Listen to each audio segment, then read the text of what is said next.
Right, this is a MMA boxing podcast number one. So what this podcast is all about is just a general chit chat about the world of combat sports. So mainly boxing, MMA, but may talk about kickboxing and Muay Thai, maybe even jiu-jitsu matches here and there.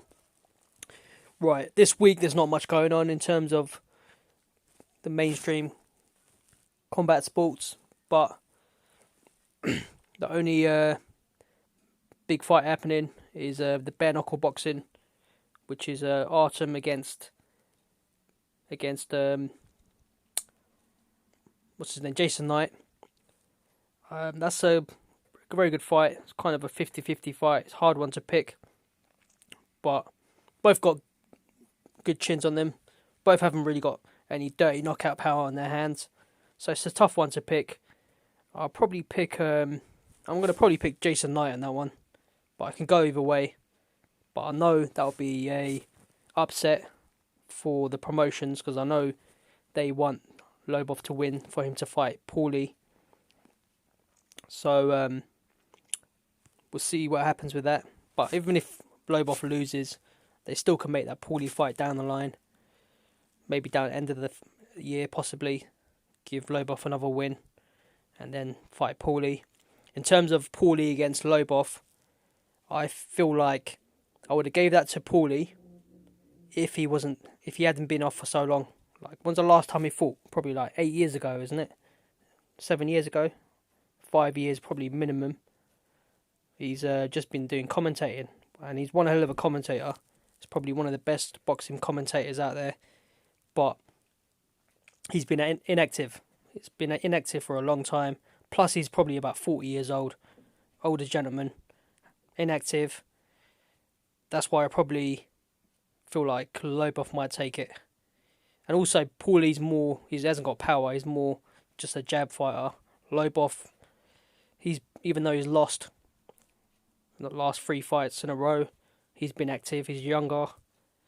So, probably give it to Lobov. But generally speaking, when it comes to bare knuckle boxing, I always will favour the boxer more over the MMA fighter because it's more boxing based. It's more on the boxing side of things, so it's a lot more technical. Obviously, you haven't got the big gloves to defend yourself and so on. It changes things up, but generally speaking, it does favour the boxer.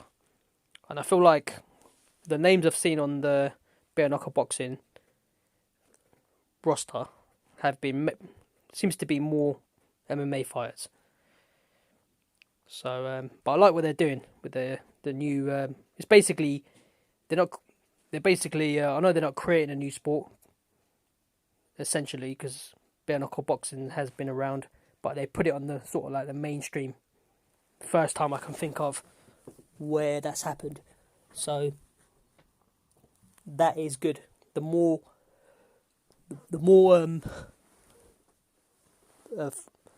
fight the combat sports, different type of combat sports gets to the mainstream, the better. At the moment, you got boxing, MMA, the 1 and 2, and number 3 is like well off. Those two are the two biggest combat sports by far. There's number 3 is not even close. You can argue which one's bigger between boxing or MMA. I'll probably give it to boxing because it's been around for longer and it's established across more countries. But MMA is definitely pretty big as well. Like, considering what he was at, let's say, 2007, when I started watching MMA, that was like, it was nothing. Early 2007, late 2006, like, no one even knew what UFC was, let alone what MMA was, or any of the fighters. It's crazy how much it's grown since then. It's become massive. Now, like, these MMA fighters like McGregor are like household names. So I feel like kickboxing could do the same thing that MMA has done. out of all the other combat sports out there who are not mainstream, I feel like kickboxing would be the best suited to do that, because it's kind of like in the middle. It's not of boxing and MMA, so it hasn't got with MMA. It hasn't got like fans don't like the ground game. Would like and like knockouts would like kickboxing, and some fans who don't like the lack of weapons that boxing has would like kickboxing. So I feel like it's like the middle ground between the two. But all they need is a big promoter like Dana White and a lot of money behind it, like the Fertittas, some billionaires. And I feel like it could be the next big combat sport out there. And if it does happen, it will definitely take a lot of fighters away from MMA. Like fighters like Adesanya, Darren Till, those type of fighters, which is a lot of Wonder Boy. I feel like a lot of those type of fighters, if the money was the same, they would probably just go to kickboxing.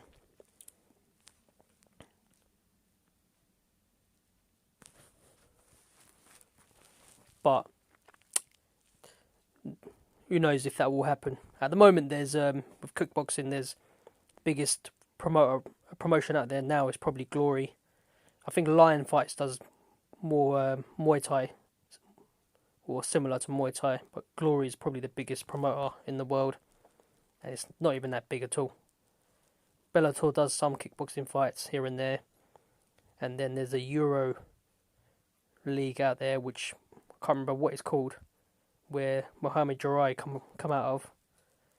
They're kind of minor league, but the biggest heyday that I can think of in kickboxing was the K1 days. The K1 days, like they were pretty massive. K1 Grand Prix, heavyweight Grand Prix, they were pretty massive, especially in Japan. And even to this day, when casuals talk about kickboxing, they mention K1. Just like casuals, when before they mention MMA, they say UFC. That's how you know the promotion has made a big impact in the sport, is when the promotion is mentioned before the name of the sport. It's a bit like someone saying Golden Boy Promotions instead of boxing. Obviously that doesn't happen because boxing's been around for like 100 years, but that's how it is with UFC, and that's how it is with K1. But yeah, I definitely see the right people behind it, the right money, and if they can build a superstar as well, then kickboxing could be the next big combat sport out there. Even Muay Thai, Muay Thai could could be that next big combat sport. But at least with Muay Thai, they got Thailand behind them, and the world champion in Thailand is considered the champion in Thailand. What I mean to say is considered the champion of the world in Muay Thai. So that's why I mentioned kickboxing, because there's not one big promotion behind it at all. There's not a country behind it. So we should see what happens in that situation. But with MMA, there's what happened this week. Not really much going on with MMA or boxing. In boxing, there's talk of Klitschko coming out of retirement, which is kind of crazy. He's like 43 now. He hasn't really got anything else to prove. Like these fighters now, they're young fighters, so the chances of him beating the top three are quite slim, especially now. He's been off for a few years. But there's a lot of money on the table for him, so good luck to him. And then with the whole MMA situation, the biggest news is the Khabib and McGregor Twitter spat that they had, with McGregor throwing indirect shots at McGregor's religion and talking about his wife. Like, that's the thing, McGregor, he He's only thrown indirect shots at McGregor's religion at the moment. Like, he mentioned Khabib being backward for not drinking alcohol, and then he mentioned his wife being a towel for being covered up. So there were indirect shots, and then he mentioned his wife, but I feel like he wasn't as serious as people make it out to be, considering other fighters have done the same thing. Like with Cormier, John Jones, they mention each other's wives, so it's not the biggest thing, considering they've all the other altercations that they had in the past. This is not the worst that has happened. It's not the biggest deal. But McGregor kind of offered an apology afterwards, somewhat apology, and I feel like that was his promotion team probably whispered in his ear, because that's what, like, there's certain things you can get away with as a famous person, but what you can't get away with is racism or like hate towards a religion. You can't really get away with that, even if it's perceived to be a hate towards a religion. So that's what he did. He offered that apology. Like Dana White definitely didn't make him do it. Dana White's got no control over McGregor whatsoever. Like with Dana White in the UFC is a dictator.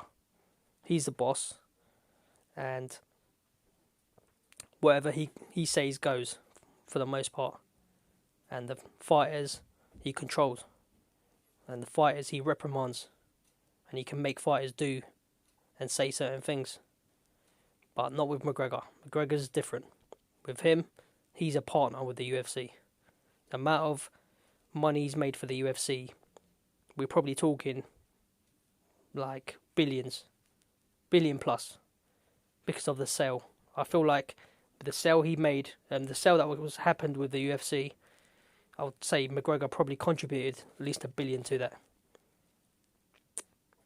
I feel like that was the case, because McGregor's massive.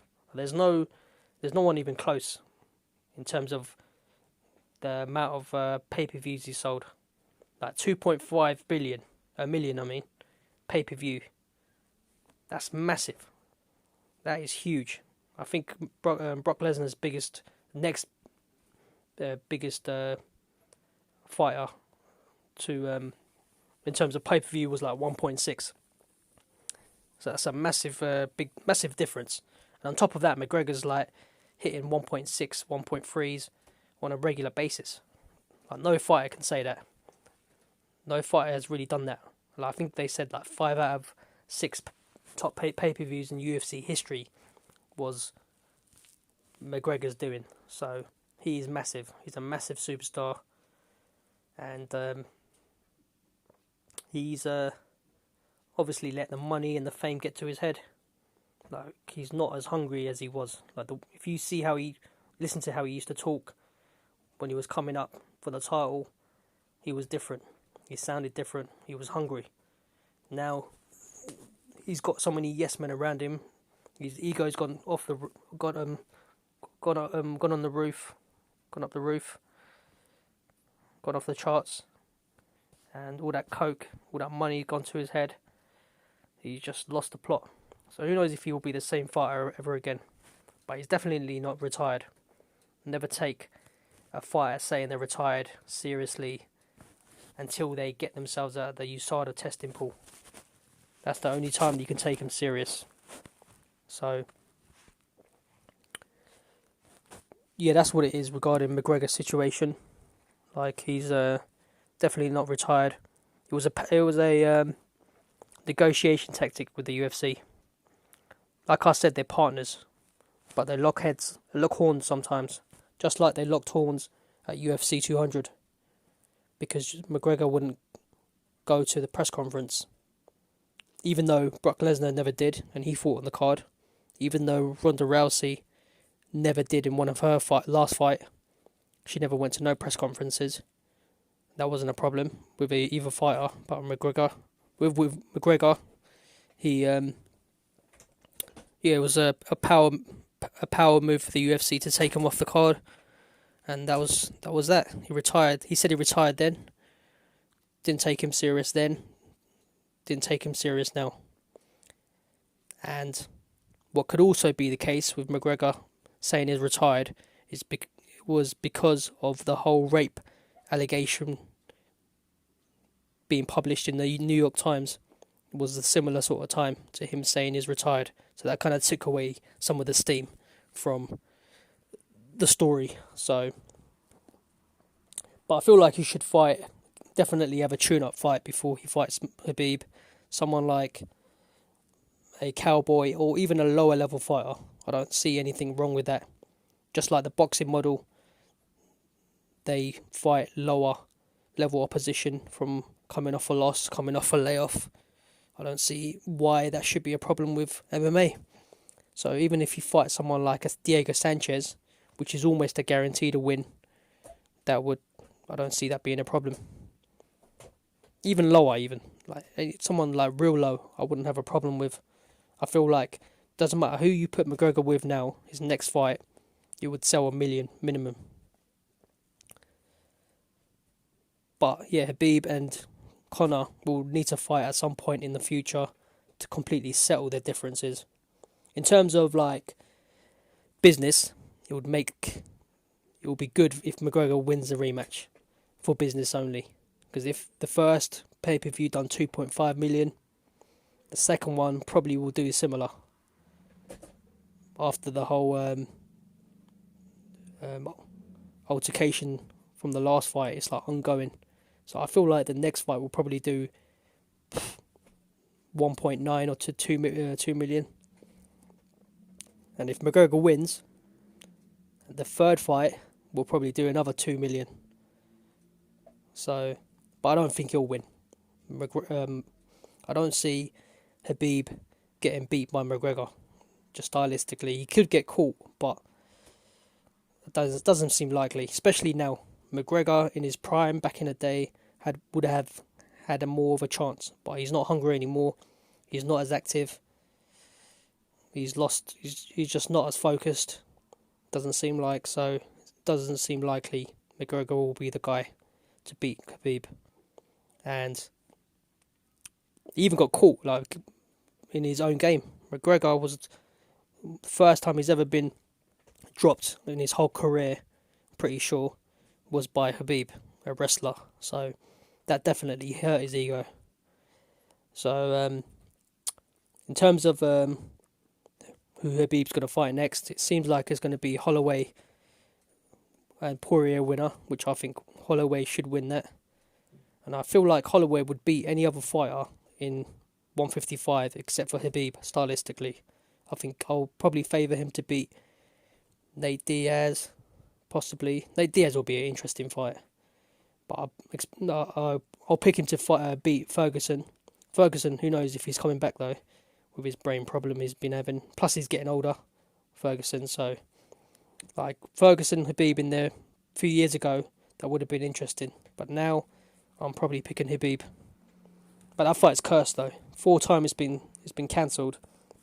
Probably never. It's not meant to happen. So we shall see with that.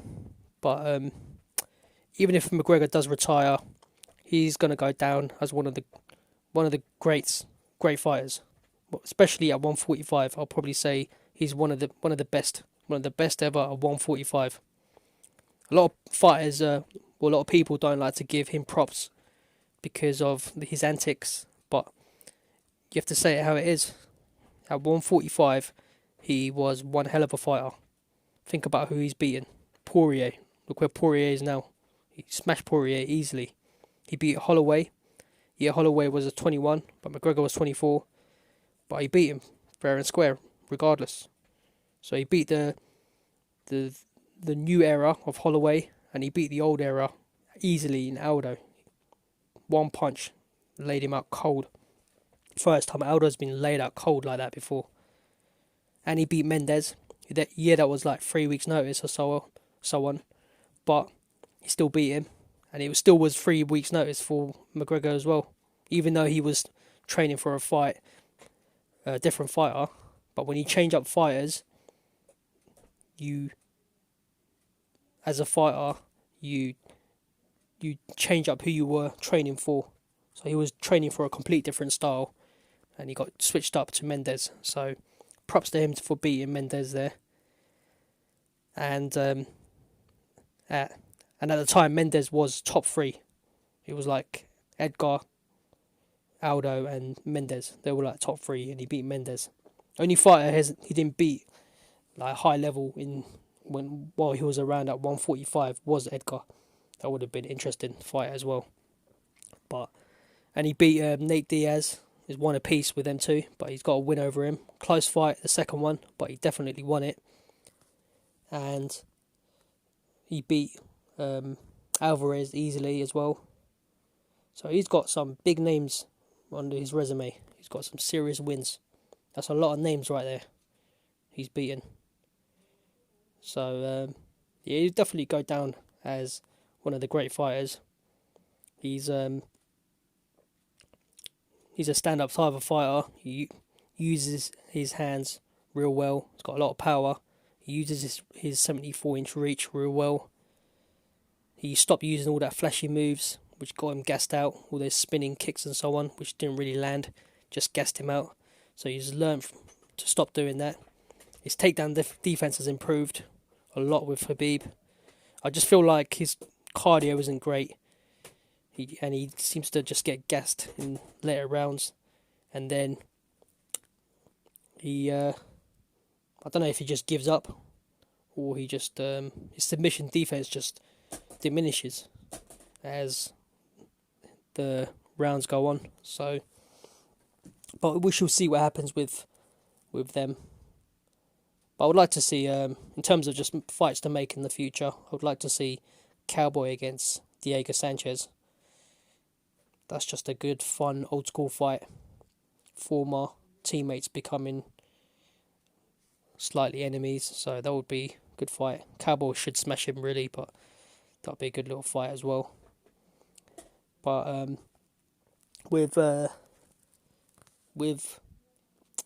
MMA, last week Alvarez got laid out, or got dropped by a unknown 1FC fighter, which goes to show that not all the best fighters in the world are exclusively with UFC.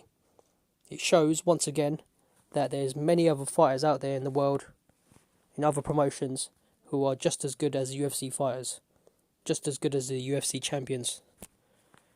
We've seen it before with Strikeforce. We saw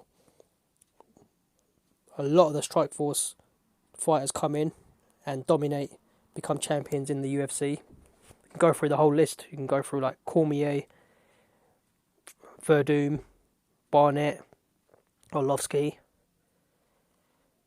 Bigfoot Silva,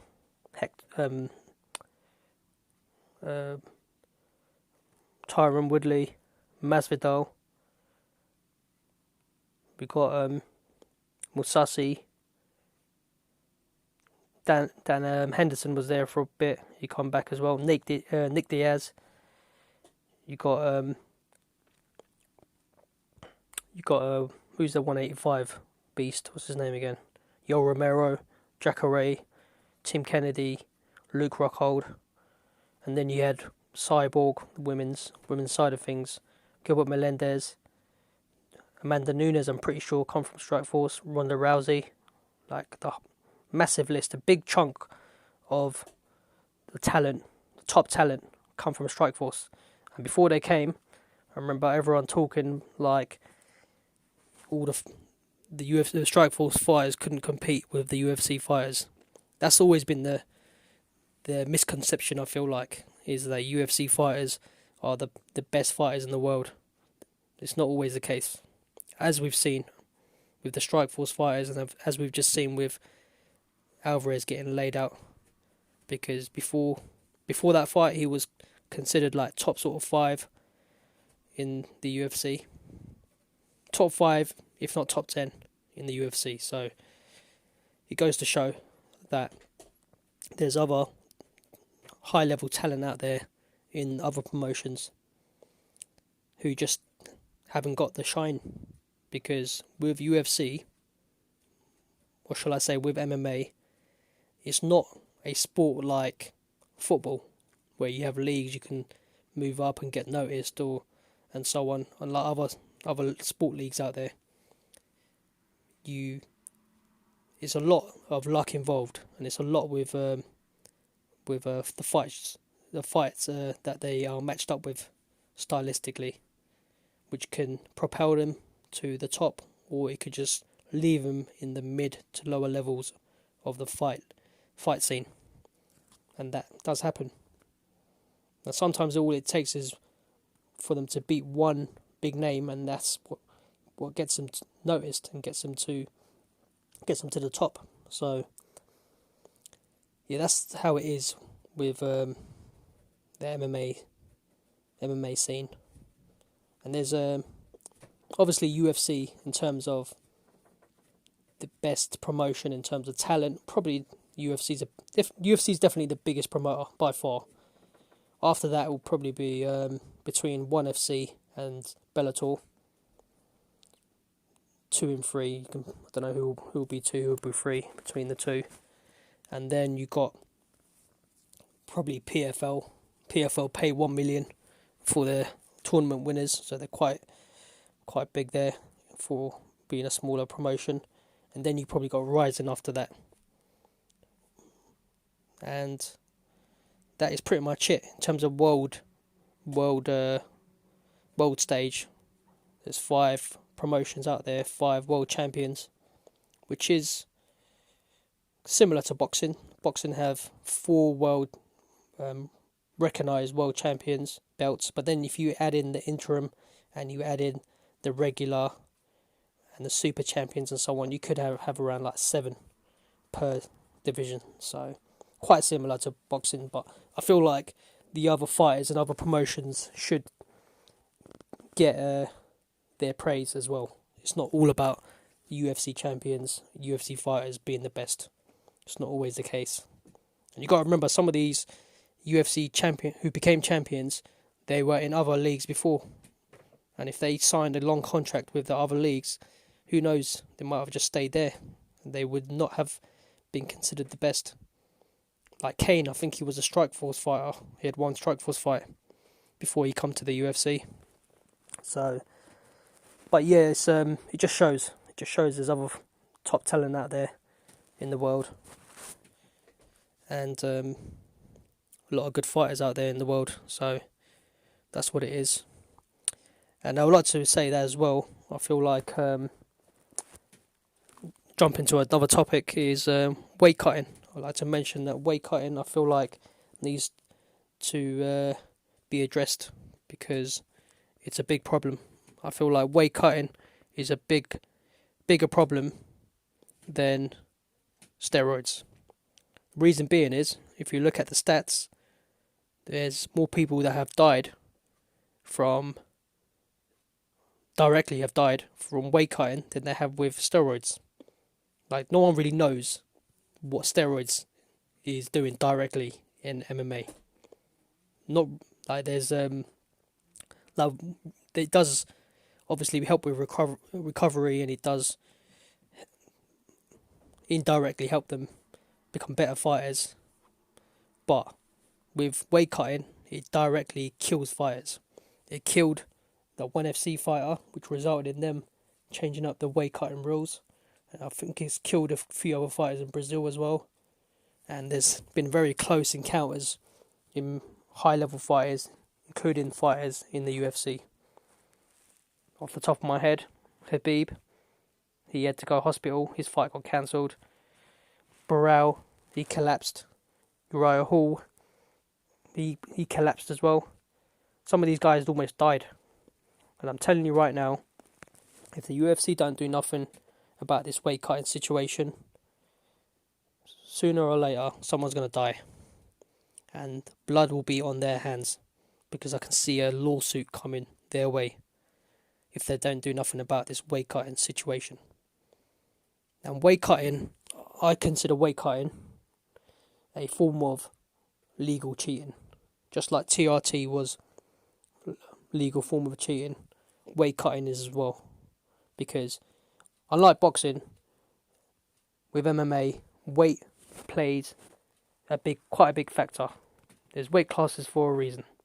But when you have someone like Frankie Edgar fighting at 155, weighing in at 155 and fighting at 155, and then you have someone like Michael Chandler or RDA or many other fighters coming into their weight cutting from 185, some at 190, fighting Frankie Edgar with a 35 to 30 pound advantage. That's a form of cheating. That's a massive advantage. 30 to 35 pounds is huge. It's massive. So that's number one reason why weight cutting needs to be addressed. Number two, well, that's number two. Number two is the death and the health impact of fighters. Plus, talking about health impact of fighters, they say when fighters cut weight, they drain. A lot of the water is in the brain that they drain from, which is needed when fighters take knocks to their head. So that basically is creating more of a risk in fights. They're more likely to die and have health problems after, serious health problems. Like if you look at boxing history, the fighters that have died or have become in vegetative state in history, majority of them have been the fighters who cut weight, lower weight fighters.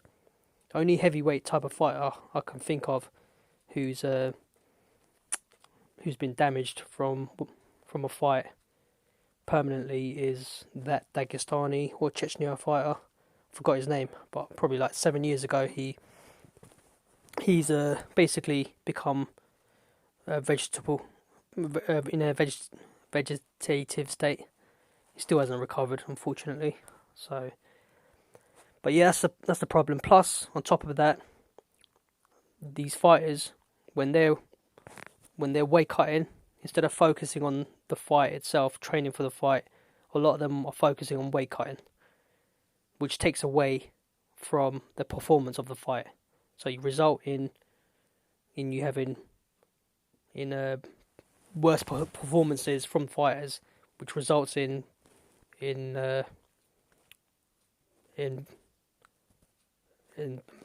worse fights. So it's not helping anyone. It's not helping the fighters. It's not helping the fans. It's not helping the promoters. So I'm kind of baffled why the UFC haven't done anything about this situation.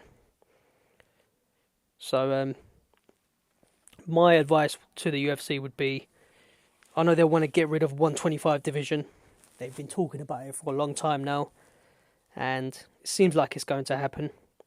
If Cejudo beats Moraes, which I don't think he will, I think that's the nail in the coffin, because they've already have got rid of a lot of the 125 roster. So we should see what happens with that. But my advice would be for the UFC to make a 150, 160, 170, 180, 190, 200, 215, 230, and the heavyweight 231 to unlimited weight class. That would mean one more weight class in the male division than there currently is now. So that will give all fighters a £10 to play with, for them to weigh in on the day of the fight. So there'll be no weight cutting. And with the 125 pound fighters, a lot of them walk around and fight around 140 to 145 range anyway. So if you have a weight class from 140 to 150, they can jump into that one as well. And I feel like down the line, once those weight classes have been established, make it a £5 difference all the way up until 230. The reason I say that is because if you want to create superstars, you need more weight classes. That's kind of just like the basics there. Like if you want to, in order for you to create a superstar in MMA and UFC, you need them to win, and the way for them to win, the more likely, more if you create more weight classes, you give them more of a chance to win, because that's just the way it is. Like the mainstream casuals out there, they like to see winners. You can't have a superstar and have a loser, a fighter who keeps losing. Just like that's why the UFC have struggled to create superstars. A lot of these, I feel like it's that's why you don't really see too much superstars come about. And with combat sports, it's very star driven. Like back in the day, the 3 letters UFC used to appeal to a lot of the casuals out there, but that's not the case anymore. Now it's all about superstars. The hardcore fans will come to the UFC, watch the UFC regardless, but the casuals, that's where the money's at. You need superstars. And the way to create superstars is giving them more of a chance to win. And the way to give them a more chance to win is by creating more weight classes. In that way as well, you can create super fights as well. And with MMA, unlike boxing, weight plays more of a factor, because with striking, it's not much of a factor, especially in boxing, because cardio is probably more of a factor than weight. That's why with boxers, they only cut about 14 pounds on average, whereas with MMA, like I said, it's like 35 pounds. It's quite normal. And with MMA, grappling, wrestling, weight does play a massive factor there. So that's what I would say the UFC needs to do in order for them to create more superstars. Because you might get another superstar down the line, but I feel like the UFC should be trying to create one, because you will get fighters like McGregor that come along, and I feel like fighters like that, they, in terms of them becoming superstars, it's probably 80% them creating it for themselves, and then the last 20% is the UFC giving the push. But I feel like UFC should be trying to create superstars themselves on top of that as well. And they tried doing that with like Sage and Paige, but you can't really do that when they're losing. And the likelihood of Paige becoming champion anytime soon is quite slim, considering who's in her weight class. At 125, you got Shevchenko.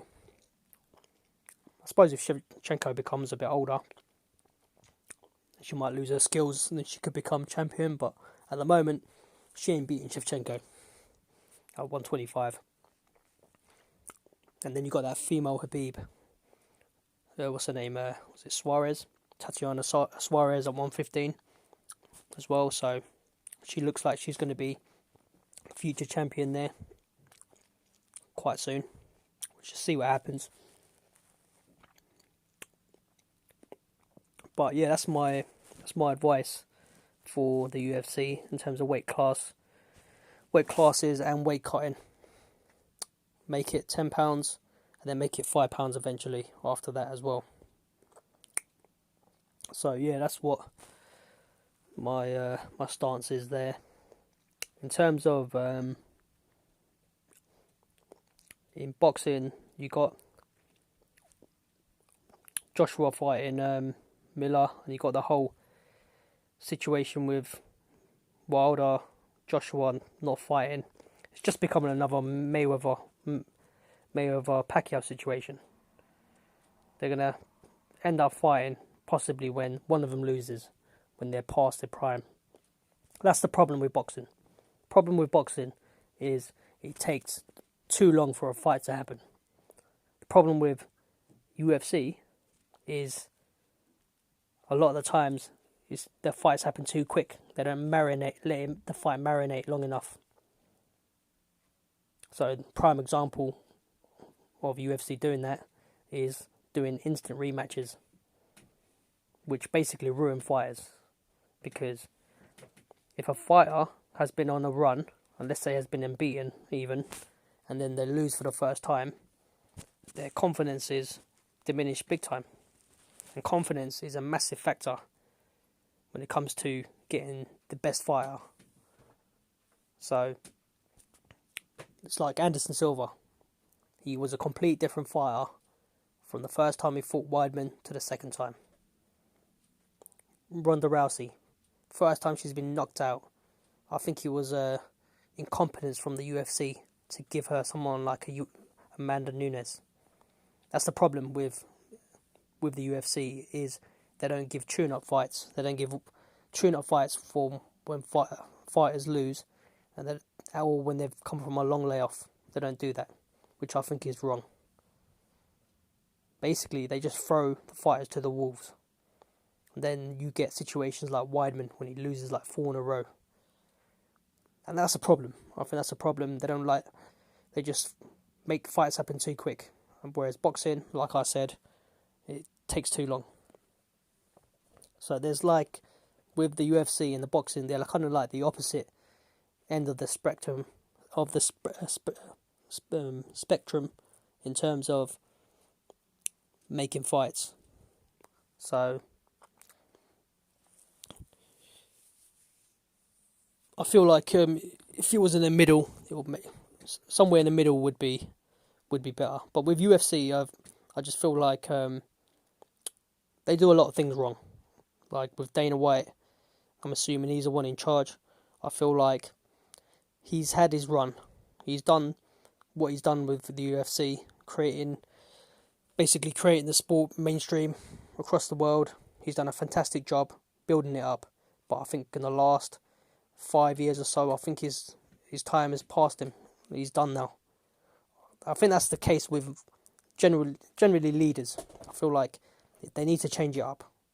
They only can go for so long, and I just feel like he's stuck in the past. He's not growing no more.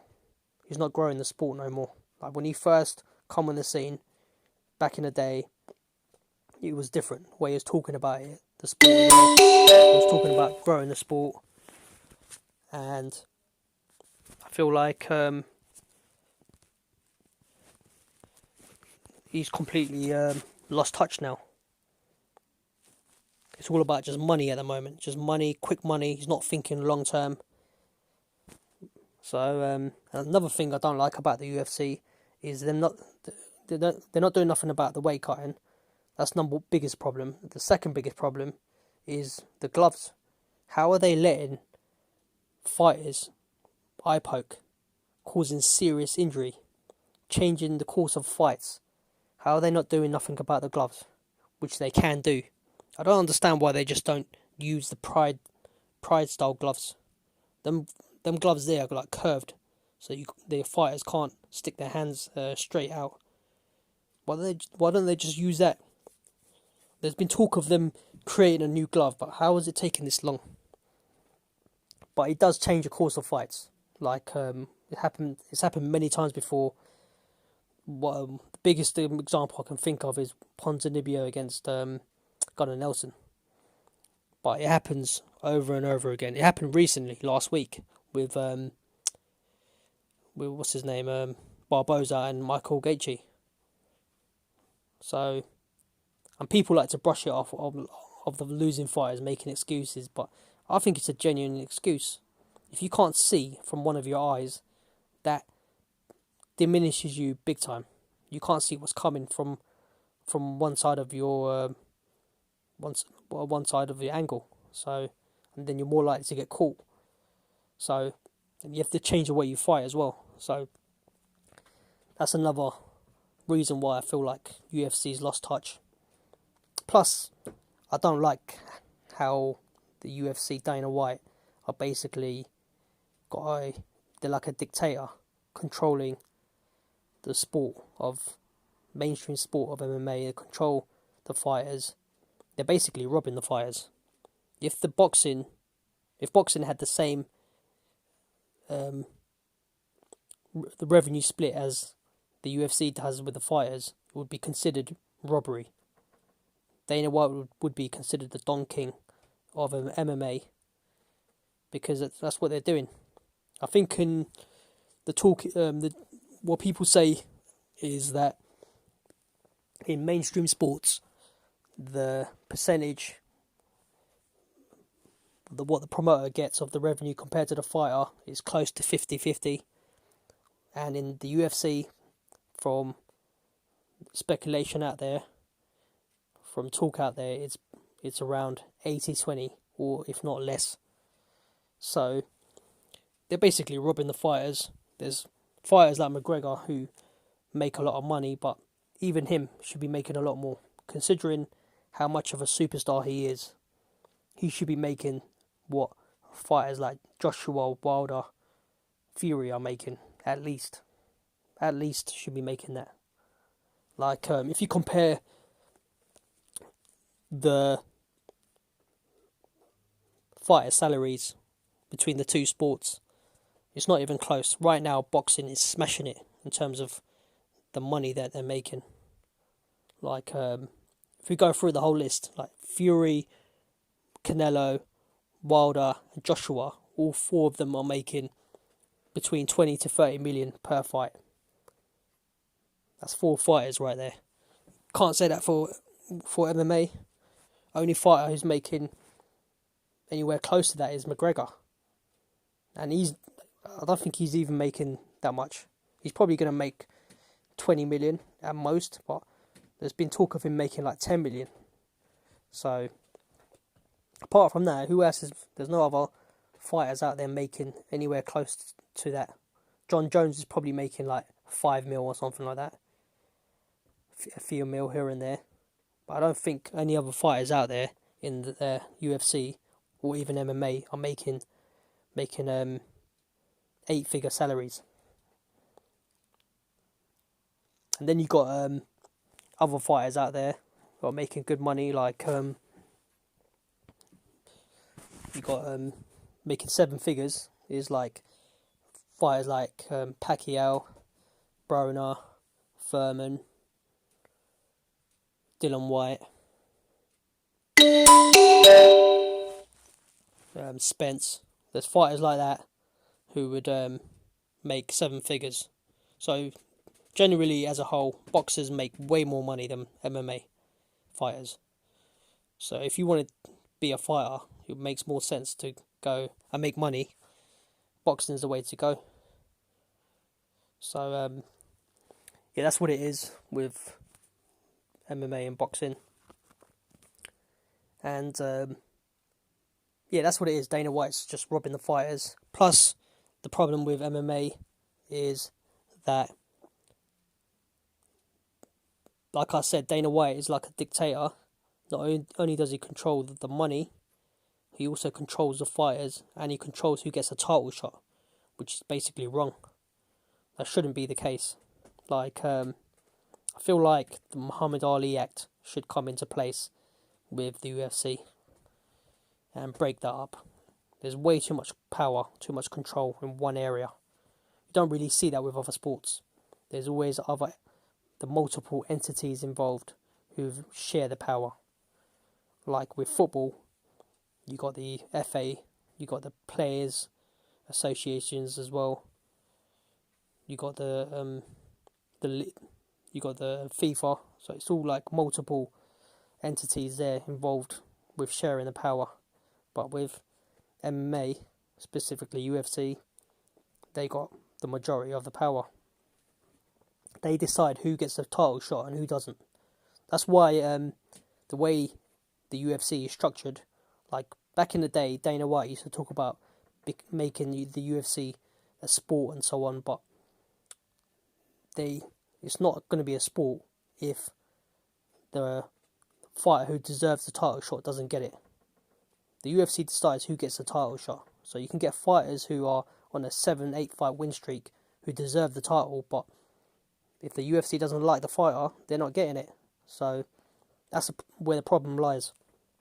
And it's a big problem that needs to get fixed, because it can't be considered like a mainstream type of sport on the level of other sports out there if it doesn't have a structure in place. So and at least with boxing, they got a mandatory belt system that is not controlled by the promoter. Yeah, it's not perfect, but it's better than the way UFC is dealing with the belt system. And yeah, like I said, Dana White has lost touch. He's not even from on top of what I mentioned. He's against like the 165 division, and his reasoning doesn't make no sense. He's like saying, "Oh yeah, it's going to take away the talent from the other two divisions," but there is so much talent at 155 and 170. It will not be missed too much if a 165 division comes into place. Those two divisions are stacked, and I think there should be, like I said before, a £5 gap. So I think from 125 all the way up until to 205, there should be £5 gap, and then 205 to 215 to 225, and then possibly 235, and then heavyweight should be unlimited. Doesn't really make sense why there's a limit on heavyweight. There's no limit on boxing heavyweights. I don't see why there should be with MMA, as long as there's a 235 division, because then you can get like a smaller light heavyweights jumping up to heavyweight without having too much of a size disadvantage. Because like I said, with MMA, size does have a factor, can have a factor, more than boxing. So with and I feel like if you created all those divisions, people like to say that it will dilute all the divisions up, but I don't see that, because there's talent out there, and it's all about the promoter basically building up the fighters, which the UFC doesn't do. You've got to build up the fights. You can have a fighter who's not like you can make a fighter create a fight and title fight by building up fights. So get a fighter who's in a win streak, and the fight will be more sellable. And I feel like that can be done in pretty much all divisions. But I feel like the 5 division gap between the weight classes probably won't be done. That's not realistic at the moment. But the £10 weight gap is realistic, because like I said, if you have it from 150 all the way up to 230, that's only one division more than there is currently now. So it's not going to be a massive change in terms of there being more belts. Talking about the UFC belt, when I first saw the picture of the UFC belt, I didn't like it. It looked ugly. I thought, what is this? It looked like something. It didn't look good. But now I've seen it. The more I've seen it, the more I like it now. I like the belt, but I don't really like the idea of them putting jewels on the belt instead of giving fighters new belts, because it looks good when fighters have like loads of belts stacked up when they take photos of it and so on. It seems like a cost-cutting method, which I don't really like. And I'll tell you what, another thing I don't like, what I think the fight promoters should be doing by doing their job, is by rewording how they talk about multiple champions. So someone who's, every time, this is how boxing and MMA should declare the champions. So if someone has won the belt and defended it 5 times, they should be considered 6th-time champion. Like boxing, MMA, they don't do that for the most part. Instead, they seem to just say like a 3-time champion if they've won it 3 different times. But how is that more impressive than someone who's defended it 10 times? Someone who's won it, lost it, won it again, then lost it, then won it again, they consider that 3-time champion. But someone who's held the belt and defended it consecutively for 10 times, they're only considered 1-time champion. That doesn't make no sense.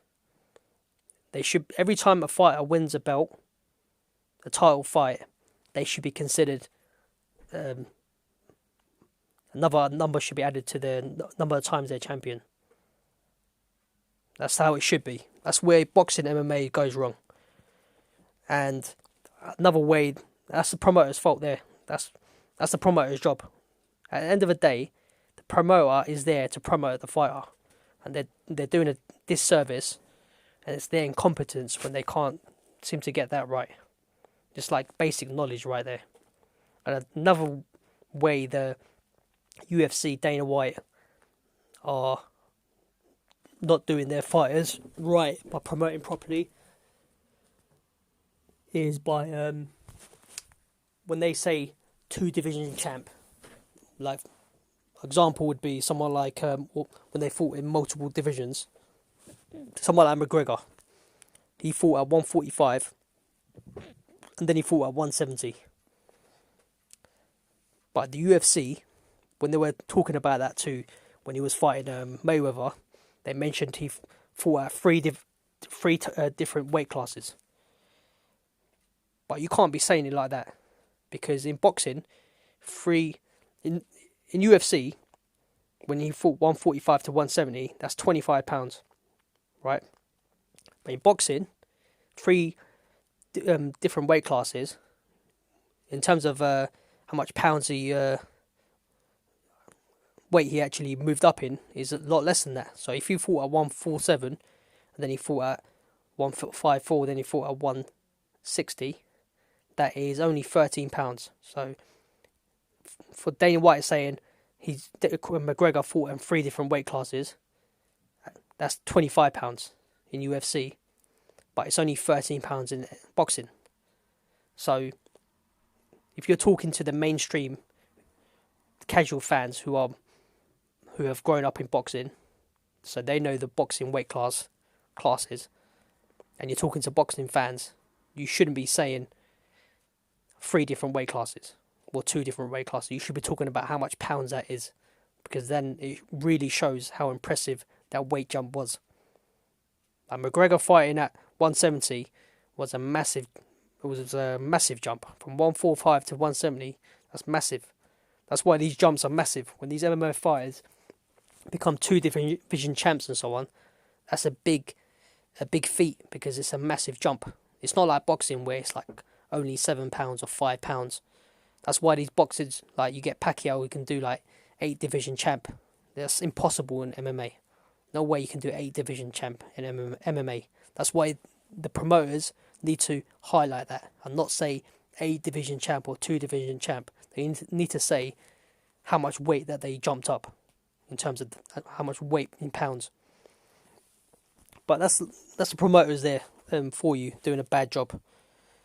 So yeah, that's what it is regarding what the promoters are doing right and wrong.